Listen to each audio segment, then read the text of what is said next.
L'humanisme, une révolution qui a pourtant des racines anciennes, gréco-romaines, et qui se base essentiellement sur l'humain.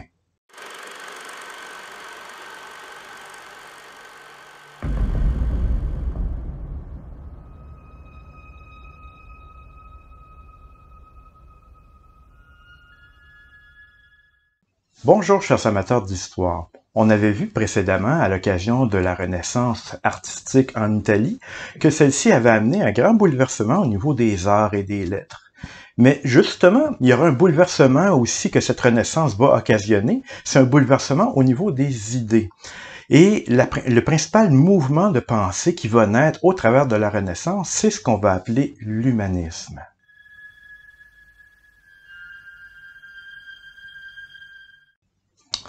Qu'est-ce que l'humanisme? C'est un mot savant inventé au 19e siècle et qui désigne toute philosophie centrée autour de l'homme, de sa dignité et de son épanouissement. Alors, l'humanisme, en fait, représente un retour à l'héritage gréco-romain qui avait été un peu occulté par le début du Moyen-Âge. Alors, on avait perdu de vue quelque peu les anciennes mentalités, les anciennes visions des Grecs et des Romains, mais à l'occasion de la Renaissance, à l'occasion de redécouverte de plusieurs manuscrits qui datent de cette époque-là, soudainement, on se réintéresse à nouveau à l'Antiquité. Et en fait, l'humanisme représente une redécouverte des auteurs de l'Antiquité. Alors, on recherche à travers les bibliothèques anciennes tous les textes qu'on peut retrouver de Cicéron, de Virgile, de Plaute ou de Tacite, tous ces anciens auteurs latins, mais également les anciens auteurs grecs comme Platon, comme Aristote et bien d'autres. Alors, ces écrits des anciens auteurs gréco-romains sont de plus en plus recherchés par les intellectuels de la Renaissance, qui s'efforcent de retrouver et de rassembler le plus de manuscrits de ces auteurs antiques. Et un événement tragique qui va particulièrement aider tous ces savants à retrouver des anciens écrits grecs et romains, ça sera la chute de Constantinople qui a lieu en 1453. Donc Constantinople est prise par les Turcs en 1453, c'est la fin de l'Empire romain d'Orient.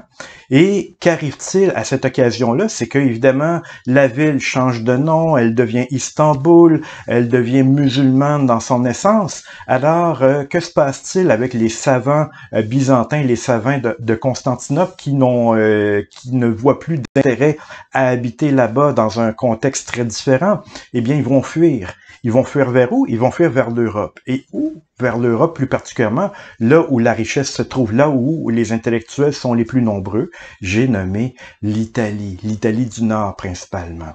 Alors pourquoi l'Italie? Rappelez-vous que l'Italie est située entre les deux principaux axes du commerce, le commerce nord-sud et le commerce est-ouest, et c'est dans les villes italiennes que la Renaissance a lieu. Alors le niveau de richesse est plus important, le niveau de littératie, le niveau d'intellect, la présence de bien des savants va attirer inévitablement les savants byzantins qui fuient Constantinople.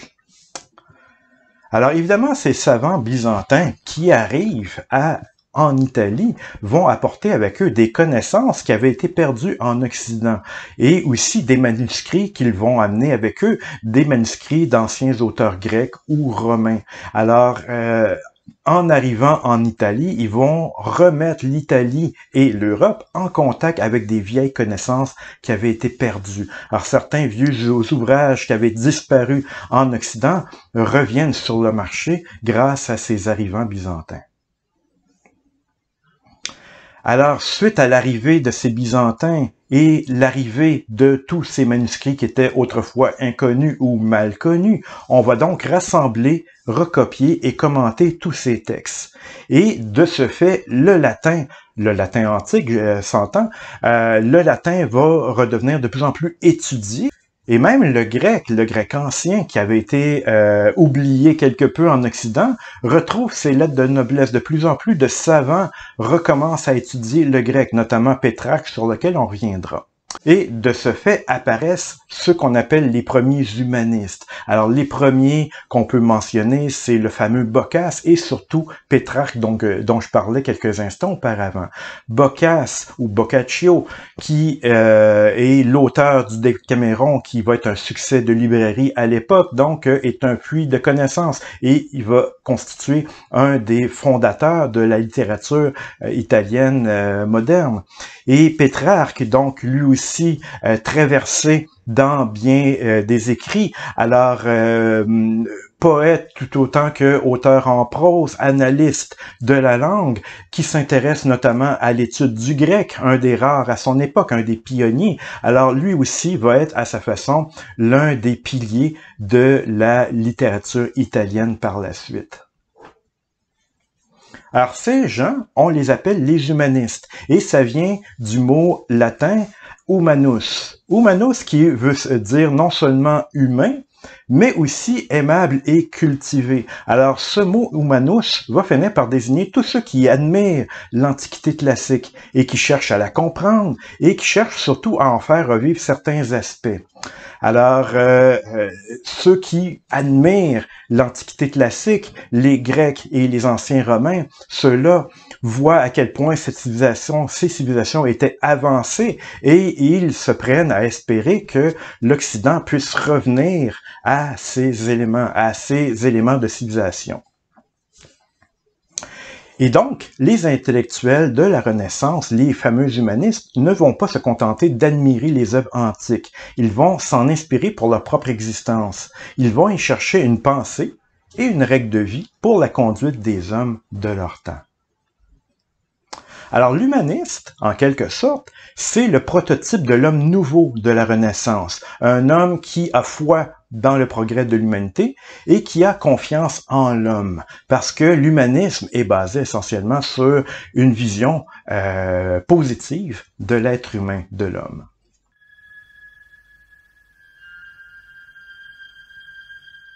Et l'humanisme, il est important de le remarquer, va amener une nouvelle attitude chez les Occidentaux, du moins une certaine élite occidentale. Une nouvelle attitude qui va trancher franchement avec l'attitude du début du Moyen Âge. Pour cela, il faut se mettre un peu dans le contexte. C'est que dans la première moitié du Moyen Âge, on a affaire à une période baignée dans les croyances, dans la foi, dans l'irrationnel. Comme le niveau des sciences est très bas, comme on a perdu contact avec beaucoup de connaissances de l'époque gréco-romaine, on comprend mal l'univers, on comprend mal la nature, et de ce fait, on a du mal à comprendre qu'est-ce qui se passe ici-bas. Et les êtres humains qui se posent beaucoup de questions et qui ont soif de réponses vont trouver eux-mêmes les réponses à leurs questions. Alors quand on n'a pas la science pour nous répondre, il nous reste la foi. Et la première moitié du Moyen Âge va être une période baignée dans le besoin de croire. Alors, aux yeux de ces gens-là qui maîtrisent mal la nature, qui la comprennent mal, l'homme est une créature faible, dépendante de Dieu. Nous sommes entre les mains de Dieu, selon les hommes du Moyen Âge, du début du Moyen Âge. Et de ce fait, Dieu est la mesure de toute chose. Alors, on n'arrive pas à contrôler beaucoup de notre destin selon les gens de cette époque-là. Donc, il faut s'en remettre à Dieu. Et donc, le prier, le besoin de croire, le besoin de foi est extrêmement fort dans la première moitié du Moyen Âge. Mais avec la Renaissance, avec surtout l'humanisme, eh bien, on redécouvre la science gréco-romaine, toutes ces connaissances qui avaient été perdues auparavant et qui permettent d'expliquer une bonne partie de ce qui se passe autour de nous. Hein? Donc, qui permet de comprendre l'univers, qui comprend de comprendre la nature, du moins en partie, parce que la science est encore bien inexacte à l'époque et bien insuffisante. Néanmoins, on se rend compte que grâce à la science, on peut maîtriser davantage notre vie en trouvant des remèdes, en comprenant les événements qui ont lieu. Alors, les maladies qui pouvaient s'expliquer autrefois par la colère de Dieu peuvent s'expliquer de façon plus rationnelle désormais. Alors, va croître chez les savants de cette époque-là l'importance de la raison, du raisonnement. On se rend compte qu'avec le raisonnement, on peut comprendre bien des choses et maîtriser davantage notre environnement. Et donc, la période de la Renaissance va être accompagnée d'un besoin croissant de savoir, de comprendre. C'est à la base de l'humanisme. Et aux yeux des humanistes, le mot le dit, le mot humaniste le dit, l'homme est un être libre. Donc, c'est une philosophie axée sur l'homme. Et on considère que l'homme, lorsqu'il connaît des choses, lorsque ses connaissances augmentent, l'homme est capable de contrôler son environnement. Donc, l'homme est un être libre, un être raisonnable, un être digne de dominer l'univers. Et dans l'esprit des humanistes de cette époque-là, alors qu'autrefois c'était Dieu qui était la mesure de toute chose, maintenant, de plus en plus, c'est l'homme qui est la mesure de toute chose. Entendons-nous bien. Évidemment, Dieu ne sera pas oublié. Ça va être une époque très croyante malgré tout que la Renaissance. Néanmoins, on fait de plus en plus confiance à l'homme. On se tourne de plus en plus vers l'homme pour régler ses propres problèmes. Il s'en remet de moins en moins à Dieu. Et tout ça va amener une nouvelle conception de l'éducation qui va être inspirée de l'Antiquité, des anciennes écoles grecques et romaines. Alors, une nouvelle conception de l'éducation qui va être basée sur les œuvres gréco-latines qu'on étudie et réétudie de plus en plus, et aussi sur le développement du corps. Mens sana in corpore sano, comme disait Juvénal autrefois, un esprit sain dans un corps sain. Donc, l'éducation physique revient à l'honneur aussi dans l'éducation occidentale. Et cette forme d'éducation va perdurer jusqu'à la moitié du 20e siècle. Alors, les fameux cours classiques qui étaient encore en vogue au Québec avant la Révolution tranquille tirent leurs racines de la Révolution humaniste. Et en ce qui concerne le latin, cette langue va donc continuer à être la langue des intellectuels, la langue des échanges savants dans les milieux lettrés.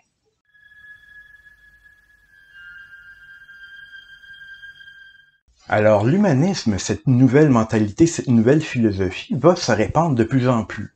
Alors, l'humanisme, évidemment, se développe d'abord dans les grandes et riches villes d'Italie, là où a lieu cette révolution, cette renaissance artistique, bien sûr, mais éventuellement, l'humanisme va se diffuser dans l'ensemble de l'Europe. Et si l'humanisme s'est autant diffusé dans l'ensemble du monde occidental, c'est surtout grâce à l'une des plus grandes inventions de l'histoire de l'humanité, j'ai nommé l'imprimerie. Avant l'invention de l'imprimerie, il faut le savoir, si on voulait recopier des livres, il fallait le faire à la main, ce qui prenait un temps considérable. Alors, imaginez quelqu'un qui doit recopier la Bible au grand complet, qui représente des milliers de pages. Il faut mettre une personne, généralement un moine copiste, qui va passer tout son temps à recopier, évidemment au propre, donc avec un certain soin. Alors, ça peut lui prendre 1 an, voire davantage, pour recopier l'ensemble du document.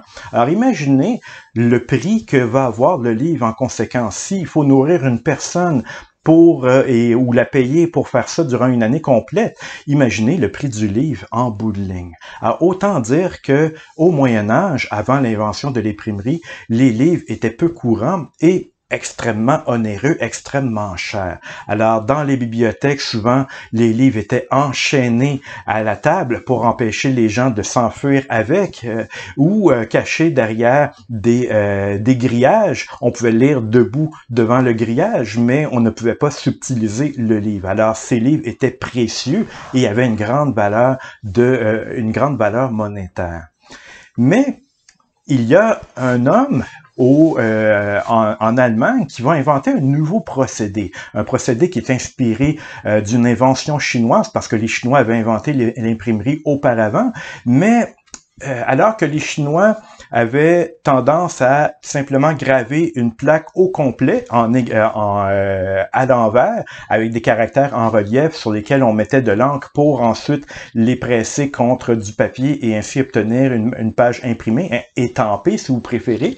Alors Gutenberg va trouver un nouveau procédé beaucoup plus facile, donc parce que c'est long graver une plaque au complet et dès qu'il y a des erreurs, on a des retouches à faire, c'est extrêmement difficile, extrêmement complexe. Alors que lui, il va inventer un procédé qui va être basé sur des caractères de plomb. Alors, tous ces caractères sont présentés à l'envers, évidemment, parce qu'on veut les imprimer à l'endroit. Et l'avantage de ce système-là, c'est que, d'abord, les petits caractères en plomb, on peut les mouler et donc les reproduire presque à l'infini. Et ils coûtent très peu cher. Et on les aligne sur des rayons qui, donc, forment les différentes lignes du livre. Et ensuite, on va ancrer ces presses et ensuite donc apposer du papier dessus pour imprimer. Et de la sorte, une fois qu'on a formé l'ensemble d'une page, on est capable de la reproduire tant que les caractères en plomb tiennent le coup. Donc, ça veut dire des milliers et des milliers d'exemplaires. Donc, cette invention qu'on attribue généralement à Gutenberg, quoique il y a d'autres inventeurs en lice qu'on soupçonne d'être à l'origine du procédé, peu importe. Alors, cette invention de l'imprimerie va révolutionner le monde du livre. C'est que soudainement, on est capable de reproduire des livres en très grande quantité. Et de ce fait, le coût des livres va diminuer considérablement. Avec le temps, les livres vont coûter de 20 à 50 fois moins cher. Et l'effet que ça aura, c'est que le savoir, désormais, sera beaucoup plus accessible à un plus grand nombre de gens. Et l'imprimerie va, de la sorte, contribuer à diffuser les idées, notamment les idées de l'humanisme, qui est la philosophie principale de la Renaissance. Et comme les ateliers d'imprimerie se multiplient à travers l'Europe, les gens qui sont capables de reproduire des livres à grande vitesse se multiplient par la même occasion, et les livres eux-mêmes deviennent beaucoup plus courants qu'auparavant, et quelqu'un qui écrit un livre, désormais, va avoir un impact beaucoup plus grand qu'auparavant. Et donc, les humanistes qui ne se gênent pas de publier en grand volume pourront, à ce moment-là, influencer le reste de l'Europe.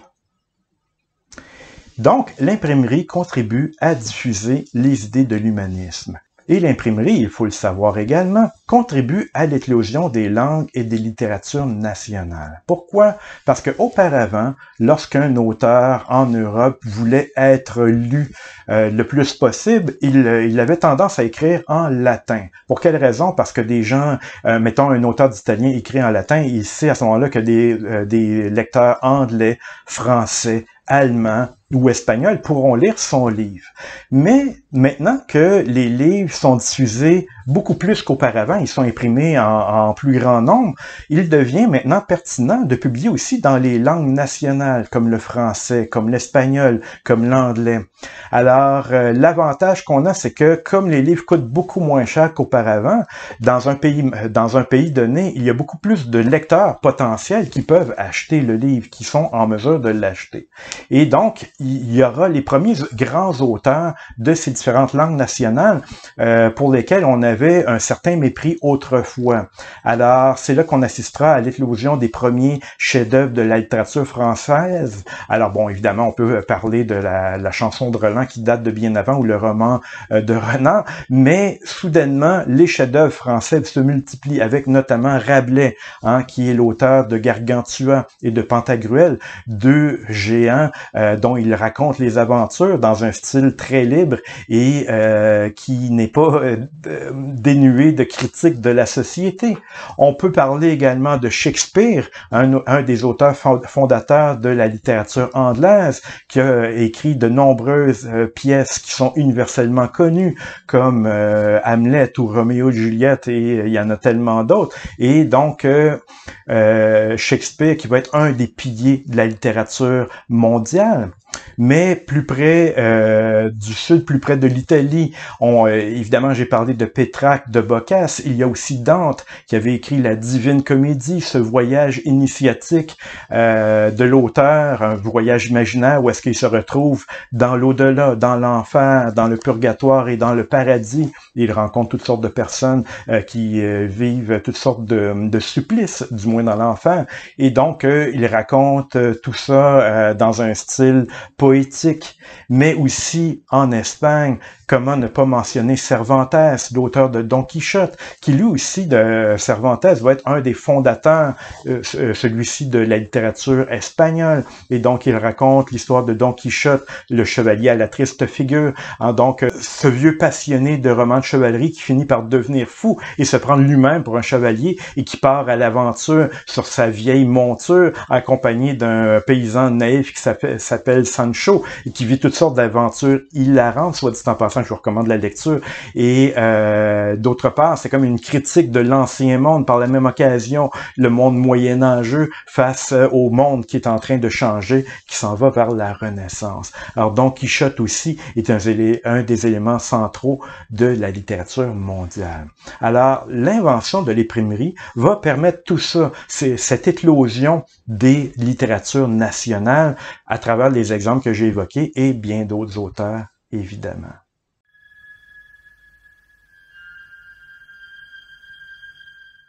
Alors, personne ne sera surpris que l'humanisme, cette philosophie qui accompagne la Renaissance et une période de changement à bien des égards, cet humanisme va susciter beaucoup d'espoir chez les savants pour une amélioration, pour des progrès de l'humanité et des progrès de la science.